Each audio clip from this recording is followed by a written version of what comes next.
یا اسی طرح اس شخص کو نہیں دیکھا جس کا ایک بستی پر جو اپنی چھتوں پر گری پڑی تھی گزر ہوا، تو اس نے کہا کہ اللہ اس کے باشندوں کو مرنے کے بعد کیوں کر زندہ کرے گا؟ تو اللہ نے اس کی روح قبض کر لی اور 100 برس تک اس کو مردہ رکھا. پھر اس کو جلا اٹھایا اور پوچھا تم کتنا عرصہ مرے پڑے رہے ہو؟ اس نے جواب دیا کہ 1 دن یا اس سے بھی کم. اللہ نے فرمایا نہیں بلکہ 100 برس مرے رہے ہو. اور اپنے کھانے پینے کی چیزوں کو دیکھو کہ اتنی مدت میں مطلق سڑی بسی نہیں، اور اپنے گدھے کو بھی دیکھو جو مرا پڑا ہے. غرض ان باتوں سے یہ ہے کہ ہم تم کو لوگوں کے لیے اپنی قدرت کی نشانی بنائیں. اور ہاں، گدھے کی ہڈیوں کو دیکھو کہ ہم ان کو کس طرح جوڑے دیتے اور ان پر کس طرح گوشت پوست چڑھائے دیتے ہیں. جب یہ واقعات اس کے مشاہدے میں آئے تو بول اٹھا کہ میں یقین کرتا ہوں کہ اللہ ہر چیز پر قادر ہے. اور جب ابراہیم نے اللہ سے عرض کیا کہ اے پروردگار مجھے دکھا کہ تو مردوں کو کیوں کر زندہ کرے گا، اللہ نے فرمایا کیا تم نے اس بات کا یقین نہیں کیا؟ انہوں نے کہا کیوں نہیں، لیکن میں دیکھنا اس لیے چاہتا ہوں کہ میرا دل اطمینان کامل حاصل کر لے. فرمایا کہ 4 پرندے لے لو، پھر ان کو اپنے سے ہلا لو اور ان کے ٹکڑے ٹکڑے کر دو، پھر ان کا ایک ایک ٹکڑا ہر ایک پہاڑ پر رکھ دو، پھر ان کو بلاؤ تو وہ تمہارے پاس دوڑتے چلے آئیں گے. اور جان رکھو کہ اللہ غالب ہے، صاحب حکمت ہے.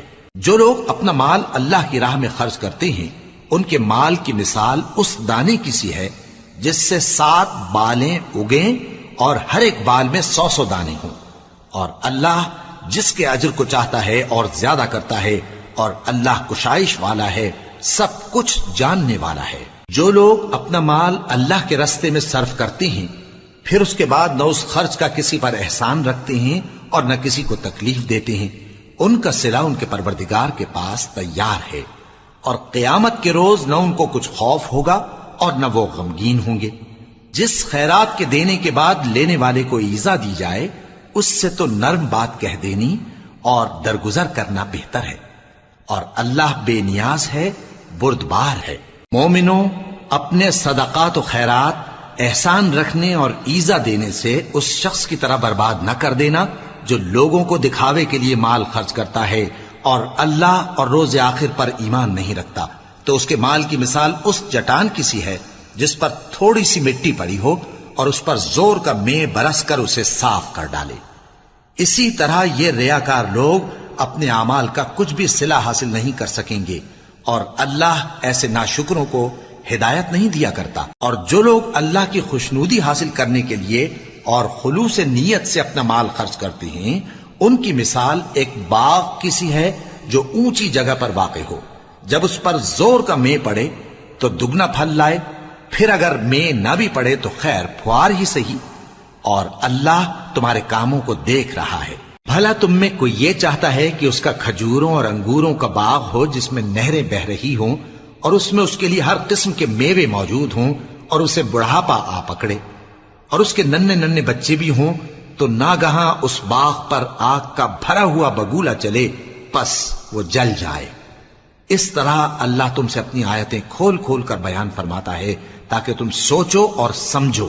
مومنو، جو پاکیزہ اور عمدہ مال تم کماتے ہو اور جو چیزیں ہم تمہارے لیے زمین سے نکالتے ہیں ان میں سے اللہ کی راہ میں بھی خرچ کرو، اور بری اور ناپاک چیزیں دینے کا قصد نہ کرنا کہ اگر وہ چیزیں تمہیں دی جائیں تو بجز اس کے کہ لیتے وقت آنکھیں بند کر لو، ان کو کبھی نہ لو. اور جان رکھو کہ اللہ بے نیاز ہے، خوبیوں والا ہے. شیطان تمہیں تنگ دستی کا خوف دلاتا اور بے حیائی کے کام کرنے کو کہتا ہے، اور اللہ تم سے اپنی بخشش اور رحمت کا وعدہ کرتا ہے، اور اللہ کشائش والا ہے، سب کچھ جاننے والا ہے. وہ جس کو چاہتا ہے دانائی بخشتا ہے، اور جس کو دانائی ملی بے شک اس کو بڑی نعمت ملی. اور نصیحت تو وہی لوگ قبول کرتے ہیں جو عقل مند ہیں. اور تم اللہ کی راہ میں جس طرح کا خرچ کرو یا کوئی نذر مانو اللہ اس کو جانتا ہے. اور ظالموں کا کوئی مددگار نہ ہوگا. اگر تم خیرات ظاہر کر کے دو تو وہ بھی خوب ہے، اور اگر پوشیدہ دو اور دو بھی ضرورت مندوں کو تو یہ تمہارے لیے بہتر ہے. اور اس طرح کا دینا تمہارے گناہوں کو بھی دور کرے گا، اور اللہ کو تمہارے سب کاموں کی خبر ہے.